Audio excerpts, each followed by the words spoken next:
লিবিয়ায় অভিবাসন প্রত্যাশীদের নিয়ে দুটি নৌকাডুবির ঘটনায় অন্তত ২৪ বাংলাদেশের মৃত্যু নিশ্চিত করেছে দূতাবাস। ইউরোপে পাঠানোর লোভ দেখিয়ে অসাধু রিক্রুটিং এজেন্সিগুলো শত শত বাংলাদেশিকে নিয়ে যাচ্ছে যুদ্ধ বিধ্বস্ত সুদান ও লিবিয়ায়।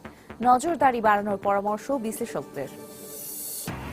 জেলায় জেলায় সক্রিয় কিডনি সংগ্রহের সংঘবদ্ধ চক্র। ডোনারের মৃত্যু হলে লাশ ফেলে দেয়া হতো নদীতে। রাজধানী থেকে ৫ জন আটক। জড়িত ক্লিনিকগুলো চিহ্নিত করার কাজ চলছে। একই সঙ্গে গ্যাস ও বিদ্যুতের দাম বাড়ায় সামগ্রিক শিল্পের ওপর নেতিবাচক প্রভাব পড়ার আশঙ্কা। রফতানিতে পিছিয়ে পড়ার পাশাপাশি কমবে নতুন বিনিয়োগও, বলছে শিল্প উদ্যোক্তারা। এবং ভর্তুকি কমাতে সরকার গ্যাস ও বিদ্যুতের দাম বাড়িয়েছে বললেন ওবায়দুল কাদের। দাম বাড়লে জনদুর্ভোগ বাড়বে। পুনরায় গণশুনানির আহ্বান বিএনপির।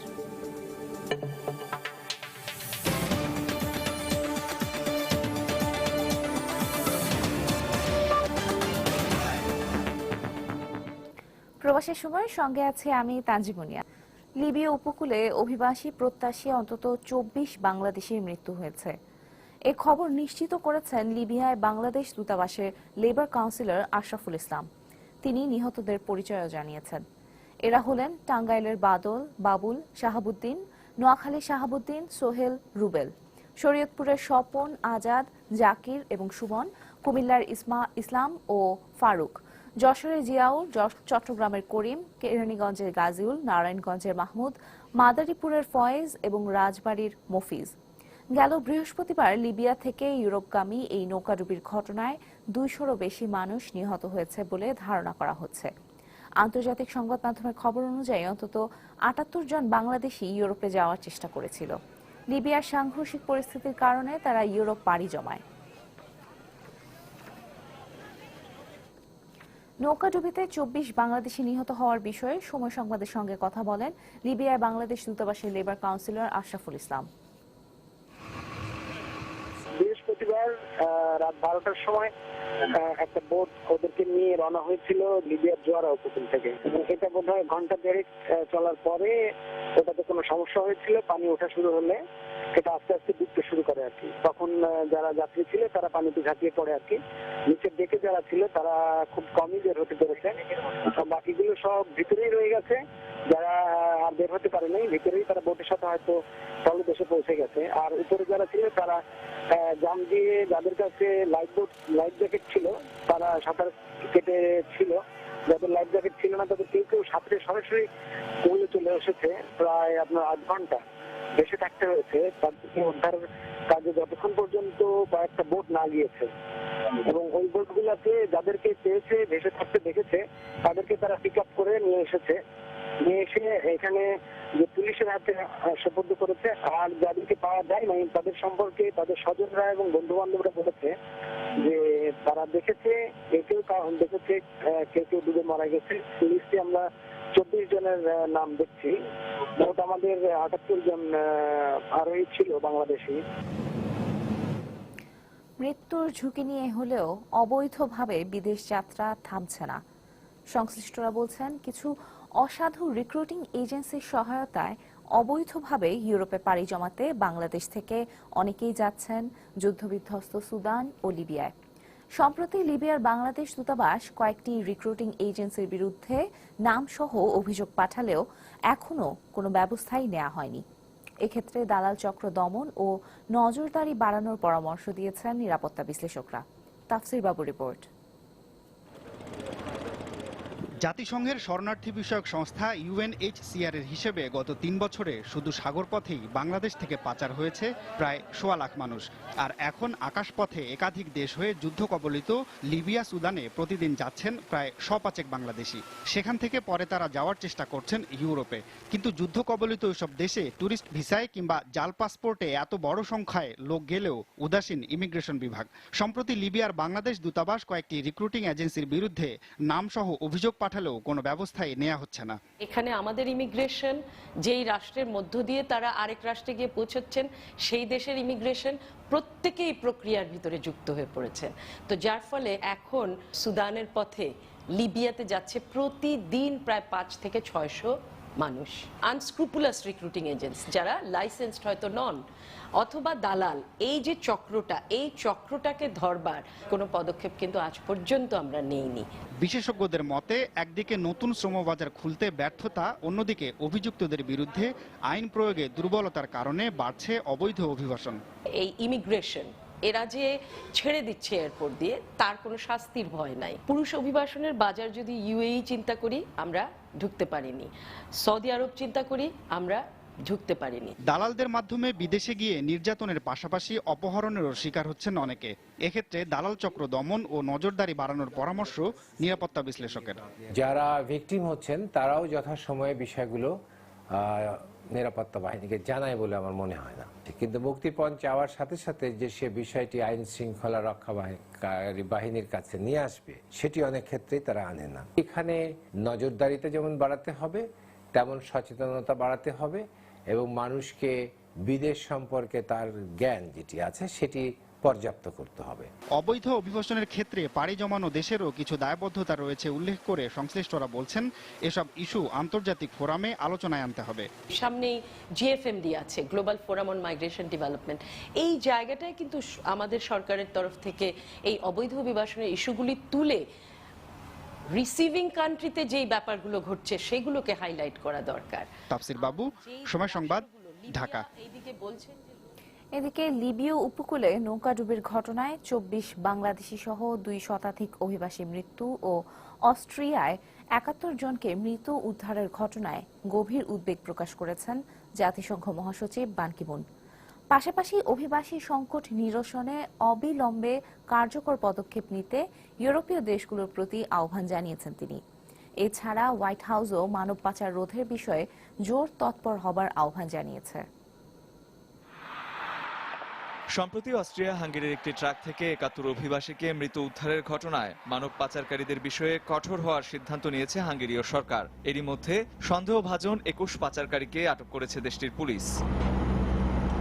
এদিকে অস্ট্রিয়ায় মৃত অভিবাসী উদ্ধার ও শুক্রবার লিবীয় উপকূলে 200 অভিবাসী মৃত্যুর ঘটনায় শোক জানিয়েছেন জাতিসংঘ মহাসচিব বান কি মুন। অভিবাসী সংকট নিরসনে ইউরোপীয় দেশগুলোর সমন্বিত উদ্যোগের অভাবকে দায়ী করে তিনি বলেন, সবাইকে ঐক্যবদ্ধ হয়ে মানব পাচারের বিরুদ্ধে লড়াই করতে হবে। লিবীয় উপকূলে প্রতিদিন অসংখ্য অভিবাসীর মৃত্যু হচ্ছে। তার উপর অস্ট্রেলিয়ায় শ্বাসরোধ হয়ে 71 জন অভিবাসীর মৃত্যুর ঘটনায় আমি হতবিহ্বল। আমরা সবাই সম্মিলিতভাবে চেষ্টা না করলে প্রতিদিন এই সংখ্যা আরো বাড়তে থাকবে। অভিবাসী সমস্যা মোকাবেলায় মানব পাচার দূরীকরণকে অগ্রাধিকার দিতে হবে বলে জানিয়েছে যুক্তরাষ্ট্র। শুক্রবার হোয়াইট হাউস মুখপাত্র জশ আর্নেস্ট বলেন, ইউরোপের দেশগুলোকে এক্ষেত্রে উদ্যোগী হতে হবে। অভিবাসী সংকটের মূল কারণ হলো মানব পাচার। এই সংকটকে সমূলে উৎপাটন করতে পাচারকারীদের রোধ করার কোনো বিকল্প নেই। ইউরোপের ক্ষমতাবান দেশগুলোর উচিত মানব পাচার রোধ করতে আরো বেশি কঠোর ভূমিকা পালন করা। এদিকে মানব পাচার রোধে ইউরোপীয় ইউনিয়নের দেশগুলো অবিলম্বে জরুরি বৈঠকে বসতে যাচ্ছে বলে জানিয়েছেন জার্মান চ্যান্সেলর অ্যাঙ্গেলা মার্কেল। বৈঠকে মানব পাচারকারীদের ধরতে কার্যকরী পরিকল্পনা নিয়ে আলোচনা করা হবে বলেও জানান তিনি। রঞ্জন শুভ্র, সময় সংবাদ। দরিদ্রদের অসহায়তার সুযোগে অর্থের প্রলোভন দেখিয়ে দেশের বিভিন্ন জেলা থেকে কিডনি সংগ্রহ করে আসছে একটি সংঘবদ্ধ পাচারকারী চক্র।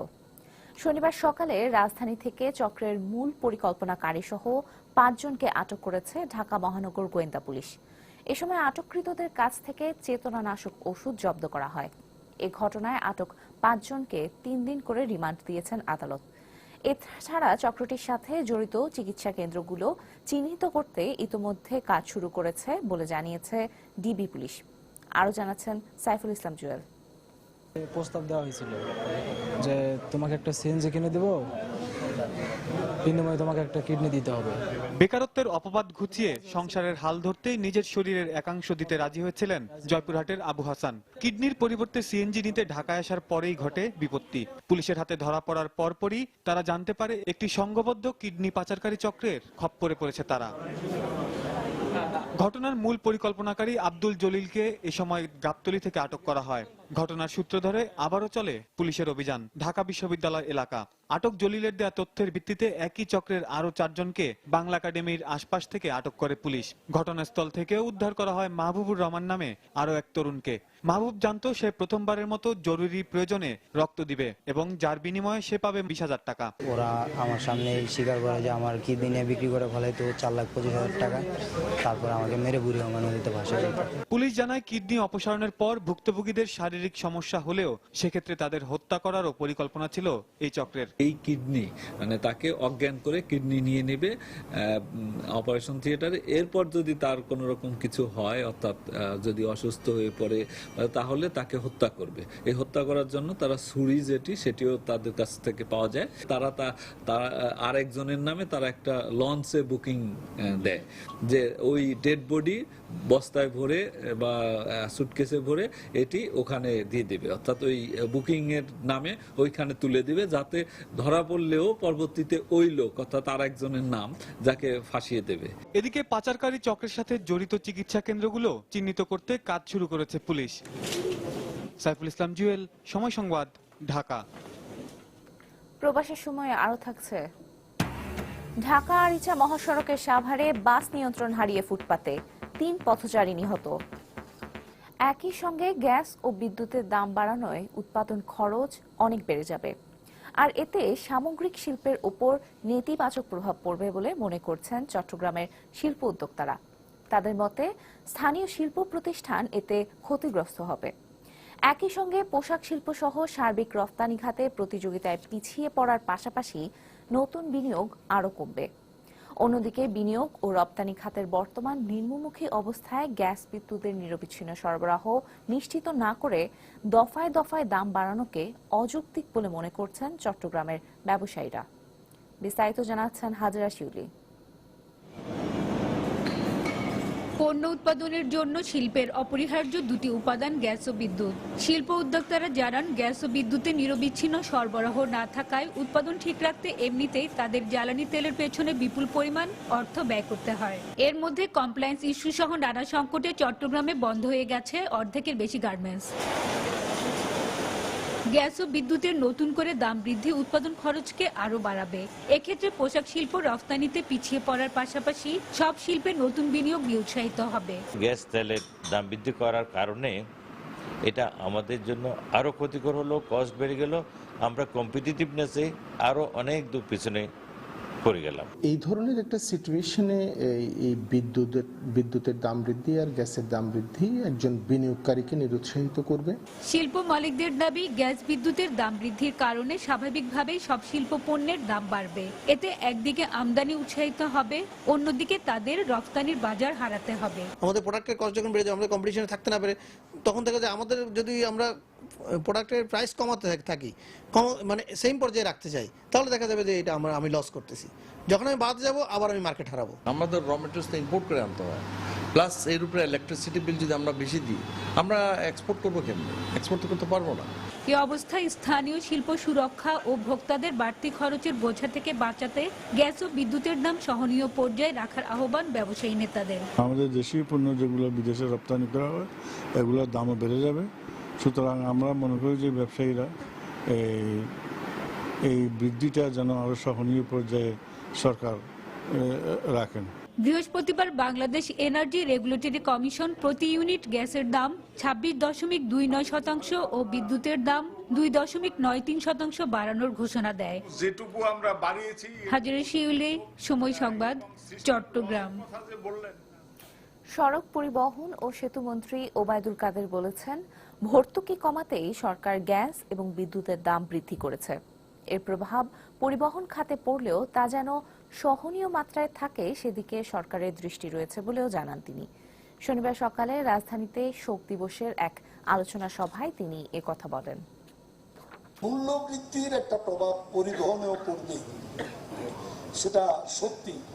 তো পরিবহনে এটা আমরা বিআরটিকে বলবো, কারণ একটা ভাড়া বৃদ্ধি, জিনিসপত্রের মূল্য বৃদ্ধি, এটা আমাদের দেশে হয়। তবে এটা যেন সহনীয় পর্যায়ে থাকে, সেজন্য পরিবহন সেক্টর সাথে স্টেক হোল্ডারদের সাথে বিএনপি কথা বলে ভাড়াটা অ্যাডজাস্ট করে নিতে, যাতে করে মানুষের সহনীয় সীমা বৃদ্ধির যে প্রতিক্রিয়া সেটা যেন সীমিত থাকে।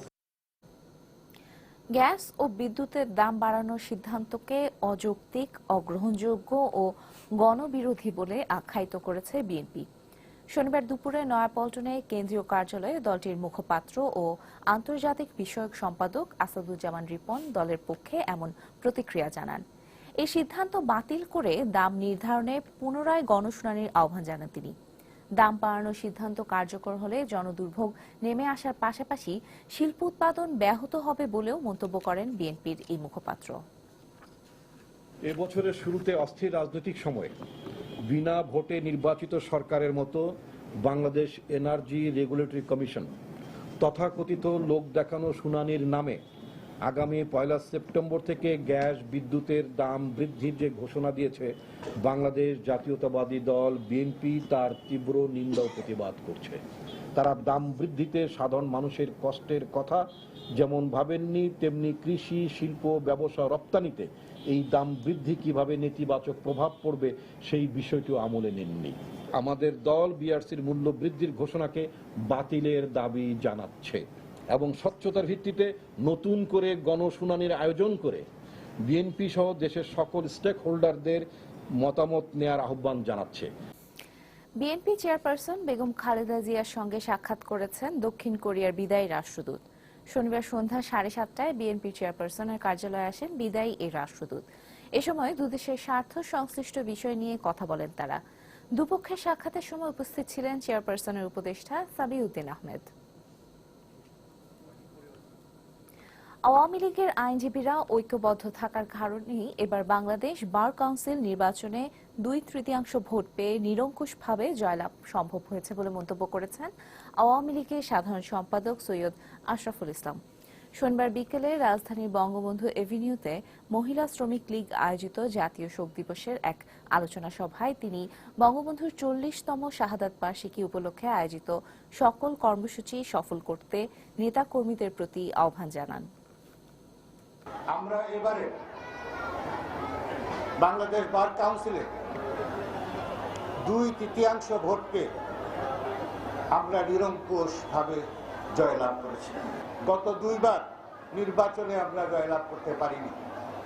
এবার সকল আওয়ামী আইনজীবীদের ঐক্যবদ্ধ হওয়ার কারণে আমরা এবার নিরঙ্কুশ নির্বাচন জয়লাভ করেছি। বিএনপি জামাত সন্ত্রাসের পথে চলছে বলে উল্লেখ করে খাদ্যমন্ত্রী অ্যাডভোকেট কামরুল ইসলাম বলেছেন, সন্ত্রাস আর গণতন্ত্র একসাথে চলতে পারে না, আর এই শক্তির সাথে কোনো ধরনের সমঝোতার সুযোগ নেই বলেও জানান তিনি। শনিবার বিকেলে ঢাকা বিশ্ববিদ্যালয় মাস্টারদা সূর্য সেন হল ছাত্রলীগ আয়োজিত শোক দিবসের আলোচনা সভায় এই মন্তব্য করেন তিনি। মাদকের অভয়ারণ্য সৃষ্টি করার যে পায়খানা শুরু হয়েছিল, প্রক্রিয়াতে শুরু হয়েছিল, সেটা জিয়া রহমান শুরু করেছিলেন, ছাত্রীদেরকে অস্ত্র করে দিয়েছিলেন। বিএনপি যেই পথে আছে, যে সন্ত্রাসের পথে আছে, তাদের সাথে কোনো রকম সমঝোতা করতে পারে না। গণতন্ত্র এবং সন্ত্রাস পাশাপাশি একসাথে চলতে পারে না। এই খাদ্যটা কিন্তু এখনো কিন্তু আমার প্রিয় নেত্রী জননেত্রী শেখ হাসিনাকে তারা করে ফিরছেন।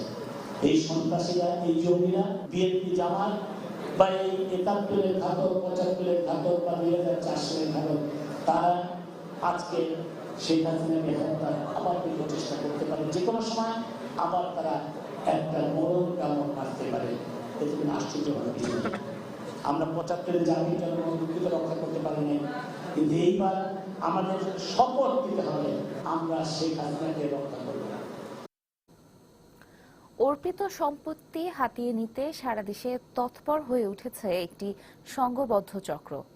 ভুয়া দলিল তৈরি করে জাতীয় পরিচয়পত্র জাল করে এমনকি অন্য কাউকে মালিক সাজিয়ে নাম জারি করার জন্য তৎপর এই চক্রটি। ভূমি অফিসের কর্মকর্তা কর্মচারীদের অসাবধানতা ও অসাধুতার সুযোগে বিপুল পরিমাণ জমি বেহাত হবার আশঙ্কা করছেন বিশেষজ্ঞরা। তবে মালিকানা যাচাই ও কাগজপত্র পরীক্ষা নিরীক্ষার ক্ষেত্রে আরও সতর্ক হওয়ার দাবি নিবন্ধন কর্তৃপক্ষের। আশরাফুল ইসলামের ক্যামেরায় মিজানুর রহমান খবিরের রিপোর্ট।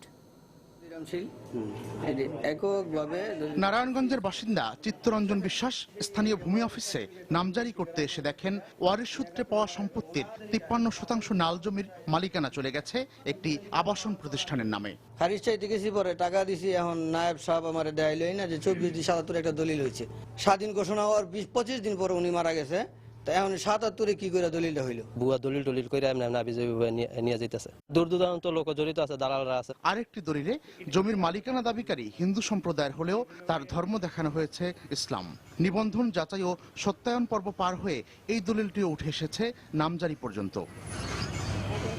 বিশেষজ্ঞরা বলছেন দেশের প্রায় 5.25 লাখ একর অর্পিত সম্পত্তির বেশিরভাগ মূল মালিকই কম বেশি ঝামেলায় পড়েছেন, বেহাত হয়ে গেছে প্রচুর জমি।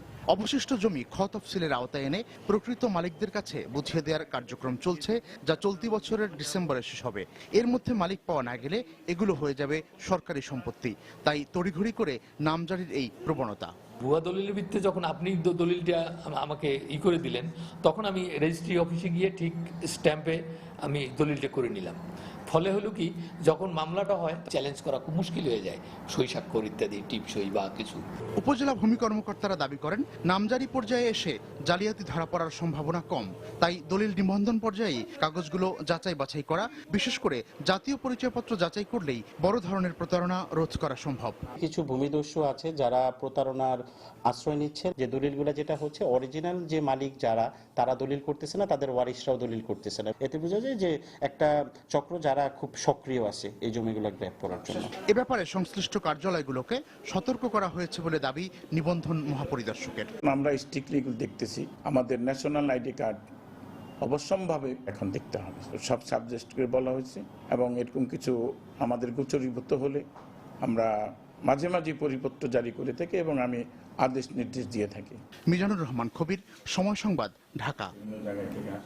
এবার প্রবাসের খবর। নিউ ইয়র্কে লেখাপড়ার পাশাপাশি মূলধারার সাংগঠনিক নেতৃত্বেও অন্যদেরকে পেছনে ফেলতে শুরু করেছেন বাংলাদেশি শিক্ষার্থীরা। প্রায় 2,70,000 শিক্ষার্থী। সিটি ইউনিভার্সিটি অফ নিউ ইয়র্কে বাংলাদেশি শিক্ষার্থীর সংখ্যা প্রায় 35,000। অথচ 15টি ক্যাম্পাসে ছাত্র সংসদের নেতৃত্ব দিচ্ছে বাংলাদেশি শিক্ষার্থীরা।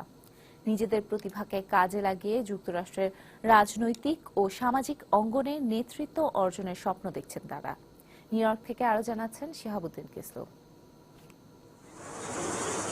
পার্কে যখন নেহাতি অবসর আনন্দে সময় কাটানোর কথা, তখন সিটি ইউনিভার্সিটি অব নিউ ইয়র্কের বাংলাদেশি শিক্ষার্থীরা স্বপ্ন পূরণের প্রজেক্ট নিয়ে জমায়েত হয়েছে নিউ ইয়র্কের ফ্লাশিং মেডো করোনা পার্কে। ভবিষ্যৎ নেতৃত্বের জন্য তৈরি হতে বাংলাদেশি শিক্ষার্থীদের মধ্যে ঐক্য ও অভিজ্ঞতা বিনিময়ে লেকের মনোরম পরিবেশে এই বারবাকিউ পার্টি বলে জানালেন লাগোডিয়া কলেজ স্টুডেন্ট গভর্নমেন্টের সভাপতি। বাঙালি অনেক স্টুডেন্টদের মধ্যে যে লিডারশিপ স্কিল আছে, আমরা আমাদের এই স্কিলটা বাঙালি হিসেবে যাতে নিউ ইয়র্ক বলেন, ইউনাইটেড স্টেটে বলেন, যে প্রমাণ করতে পারে যে আসলে আমরা গর্বিত জাতি, এবং আমরা যেখানেই থাকি না কেন আমরা আমাদের নেতৃত্ব দেন ভালো কাজের মাধ্যমে আমরা আমাদের দেশের ভাবমূর্তি উজ্জ্বল করতে পারি। ছাত্র সংসদগুলোর পাশাপাশি আগামীতে যুক্তরাষ্ট্রের মূলধারায় নেতৃত্ব অর্জন করার মতো মেধা ও যোগ্যতা বাংলাদেশিদের রয়েছে বলে মনে করেন ইয়র্ক কলেজের স্টুডেন্ট গভর্নমেন্ট অ্যাসোসিয়েশনের সভাপতি। সিটি ইউনিভার্সিটি অফ নিউ ইয়র্কের অলমোস্ট 15 থেকে 16টা ক্যাম্পাস স্টুডেন্ট লিডাররা এখানে উপস্থিত। তাদের মধ্যে 90%ই স্টুডেন্ট গভর্নমেন্টের সাথে ডিরেক্টলি আর ইনডিরেক্টলি ইনভলভ। পড়াশোনা থেকে শুরু করে সব দিকে অত্যন্ত নিখুঁতভাবে তাদের প্রতিভার বিকাশ ঘটিয়ে তারা কিউনির মধ্যে অন্যান্য কমিউনিটির যে Spanish population, African American population plus American population, তাদের থেকেও আমরা অনেক এগিয়ে আছি। আমাদের মেয়েরা খুব ভালো করতেছে। বাংলাদেশ থেকে যারাই এসেছে এখানে প্রত্যেকটা কলেজেই আমি দেখেছি যে তারা ছেলেদের সাথেই তাল মিলা সমানভাবে আগায় যেতেছে। তবে তার জন্য নিজেদের সুসংগঠিত হওয়া দরকার বলেও জানালেন এই মেধাবী ছাত্র নেতা। সবাইকে নিয়ে একসাথে হয়ে আমরা সামনে এগিয়ে যাব নতুন প্রজন্মের জন্য। কিভাবে আমরা আমাদের শুধু প্রতিভা আছে একাডেমিক ক্ষেত্রে, কিন্তু এই প্রতিভাটা শুধু একাডেমিক ক্ষেত্রে সীমাবদ্ধ না রেখে সেই প্রতিভাটার সামনের পর্যায়ে, সামাজিক পর্যায়ে, রাজনৈতিক পর্যায়ে সব দিকে আমরা এগিয়ে যাওয়ার যে প্রচেষ্টা, এটা হলো এর কারণেই আমরা এই কিউনি ইউনাইটেড বিএস এর অর্গানাইজ করতেছি।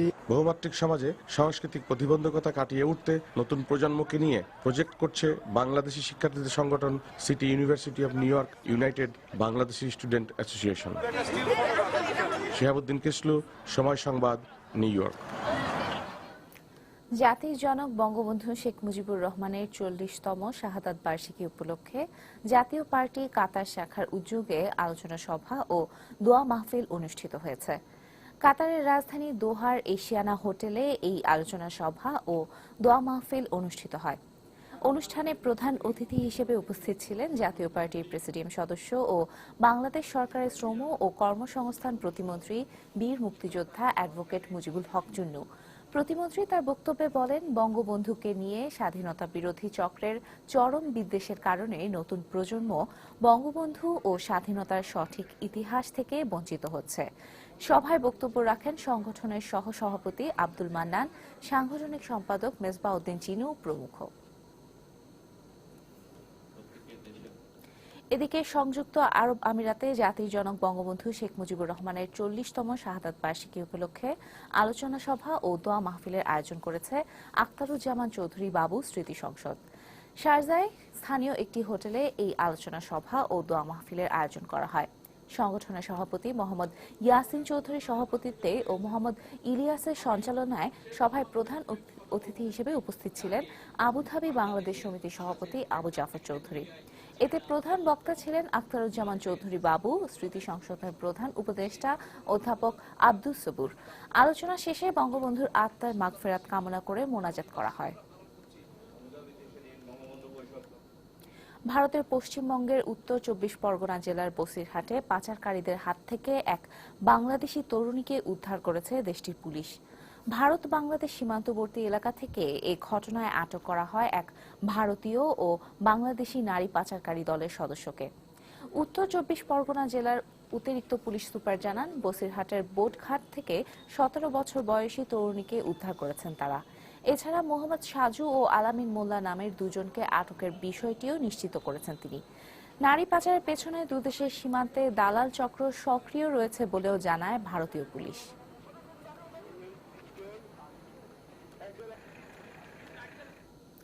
চার বছর পর অবশেষে ঐক্যবদ্ধ হল যুক্তরাষ্ট্রের নিউ ইয়র্কে বাংলাদেশি ব্যবসায়ীদের দ্বিধা বিভক্ত সংগঠন Jackson Heights Bangladesh business association JBBA। আগামী 4 মাসের মধ্যে নির্বাচনের মাধ্যমে ঠিক করা হবে সংগঠনের নতুন নেতৃত্ব। এ লক্ষ্যে উভয় পক্ষ ঐকমত্যের ভিত্তিতে 5 সদস্যের একটি আহ্বায়ক কমিটি গঠন করা হয়েছে। এক সংবাদ সম্মেলনের মাধ্যমে ব্যবসায়ী সাইদ মান্নান, কাজী মন্টু, আব্দুর রহমান, মাহবুবুর রহমান ও পারভেজ কাজীর সমন্বয়ে গঠিত এই আহ্বায়ক কমিটির ঘোষণা দেওয়া হয়। আজকেও আমরা যেই দায়িত্বটা আমাদেরকে দেওয়া হয়েছে, আমরা চেষ্টা করব নিরপেক্ষভাবে সেই জিনিসটা পালন করতে। জানি না বাকি যদি আল্লাহ আমাদেরকে সহযোগিতা করে।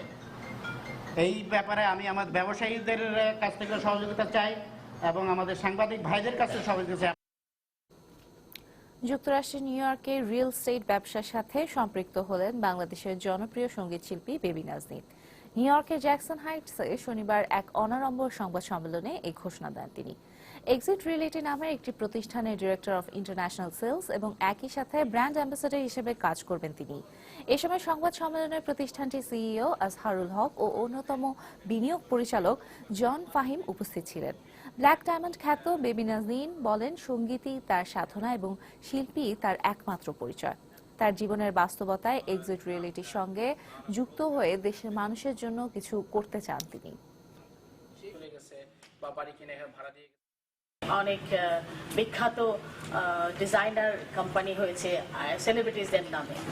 So why not I am going like সবচেয়ে সুখের নীড়ের দিকে যাচ্ছে, যে মানুষের যদি একটা সুখের নীড় দিতে পারি তাহলে সব স্বপ্নের চাওয়া, সেটা একটা স্বপ্নের চাওয়াটাকে যেন সফল করতে। 34তম বিসিএস পরীক্ষার চূড়ান্ত ফল প্রকাশ করেছে পাবলিক সার্ভিস কমিশন PSC। শনিবার PSCর ওয়েবসাইটে এই ফল প্রকাশ করা হয়েছে। চূড়ান্ত পর্যায়ে 2159 জনকে নিয়োগের জন্য সুপারিশ করা হয়েছে।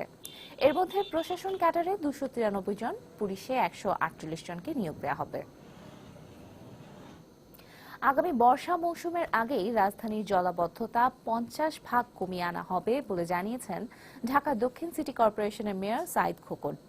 অন্যদিকে অন্যান্য নাগরিক সমস্যা সমাধানে নগর পরিকল্পনাবিদ ও বিশেষজ্ঞদের সমন্বয়ে একটি সুদূর প্রসারী পরিকল্পনা নেওয়া হবে বলে জানালেন ঢাকা উত্তর সিটি কর্পোরেশনের মেয়র আনিসুল হক।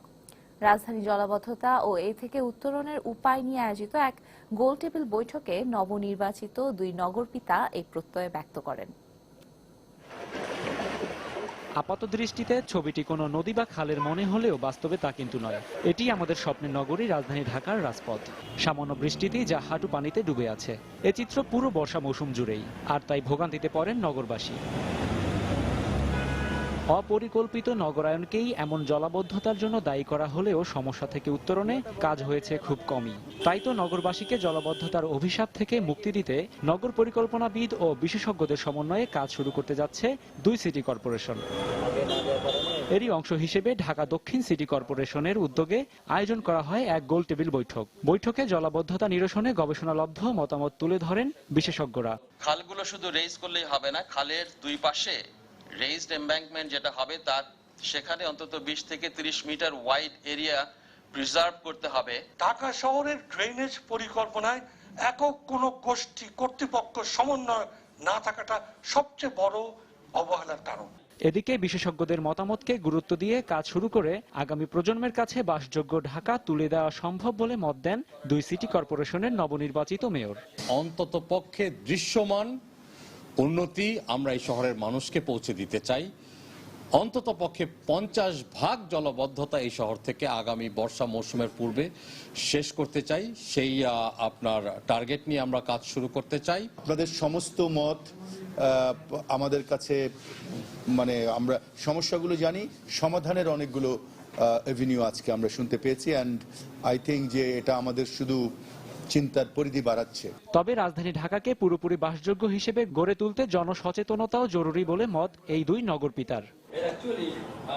রাশেদ বাপ্পি, সময় সংবাদ, ঢাকা। দেশে সাইবার অপরাধ নিয়ন্ত্রণে আইন তৈরির পাশাপাশি অপরাধীদের দ্রুত চিহ্নিত করে শাস্তির আওতায় আনতে সরকার ডিজিটাল ফরেনসিক ল্যাব প্রতিষ্ঠার উদ্যোগ নিয়েছে বলে জানিয়েছেন তথ্য ও যোগাযোগ প্রযুক্তি প্রতিমন্ত্রী জুনাইদ আহমেদ পলক। বিকেলে হোটেল রেডিসনে আয়োজিত এই সংক্রান্ত এক আলোচনা সভায় তিনি এই কথা বলেন। দেশে সাইবার অপরাধের মাত্রা দ্রুত বেড়ে যাওয়ায় চিত্র তুলে ধরে শিক্ষক, গবেষক ও তথ্য প্রযুক্তি বিশেষজ্ঞরা আলোচনায় অংশ নেন। সাইবার অপরাধীদের বিরুদ্ধে কঠোর ব্যবস্থা নেওয়ার বিকল্প নেই উল্লেখ করে অনুষ্ঠানে ডাক ও টেলিযোগাযোগ প্রতিমন্ত্রী অ্যাডভোকেট তারানা হালিম বলেন, নিরাপদ ইন্টারনেটের জন্য প্রয়োজনীয় উদ্যোগ নিচ্ছে সরকার। এছাড়া র্যাবের মহাপরিচালক বেনজির আহমেদ, বিআরটিসির মহাপরিচালক, বিটিআরসির মহাপরিচালক ব্রিগেডিয়ার জেনারেল এমদাদুল বারী আলোচনায় অংশ নেন। দেশে বাইরের খবর। আন্তর্জাতিক গণমাধ্যম আল জাজিরার 3 সাংবাদিককে সন্ত্রাসবাদে মদদ দেওয়ার অভিযোগে 3 বছরের কারাদণ্ড দিয়েছে মিশরের একটি আদালত। দীর্ঘদিনের শুনানি শেষে শনিবার কায়রোর একটি আদালত বাহির মোহাম্মদ, মোহাম্মদ ফাহমি ও পিটার গ্রেস্ট নামের 3 সাংবাদিকের বিরুদ্ধে এ রায় দিল। তাদের বিরুদ্ধে অভিযোগ 2014 সালে তারা নিষিদ্ধ ঘোষিত দল মুসলিম ব্রাদারহুডের পক্ষে বিভ্রান্তিমূলক সংবাদ পরিবেশন করেছিল। এদিকে এই রায়কে অযৌক্তিক বলে আখ্যা দিয়েছে কাতার ভিত্তিক গণমাধ্যমটির কর্তৃপক্ষ। এছাড়া প্রতিষ্ঠানটির ভারপ্রাপ্ত প্রধান এক বিবৃতিতে বলেন, এই সাংবাদিকেরা রাজনৈতিক প্রতিহিংসার শিকার। এর আগে একই অভিযোগে 2 জনকে 7 বছর এবং 1 জনকে 10 বছরের কারাদণ্ড দিলে সেই রায়ের বিরুদ্ধে আপিল করেন 3 সাংবাদিক।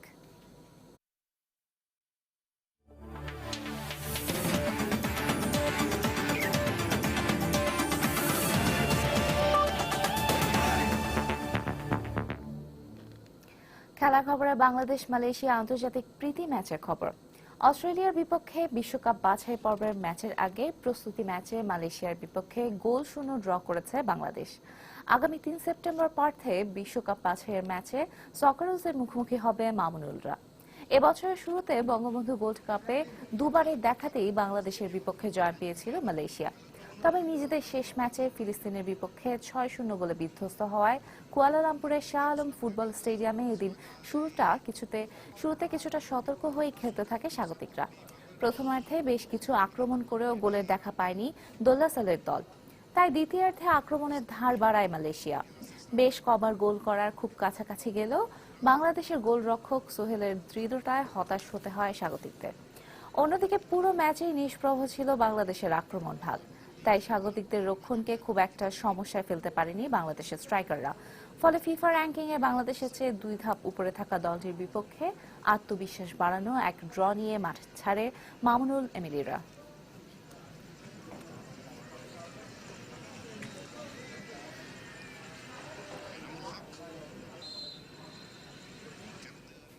প্রবাসের সময় এ পর্যায়ে শীর্ষ সংবাদ জানিয়ে দিচ্ছি আরেকবার।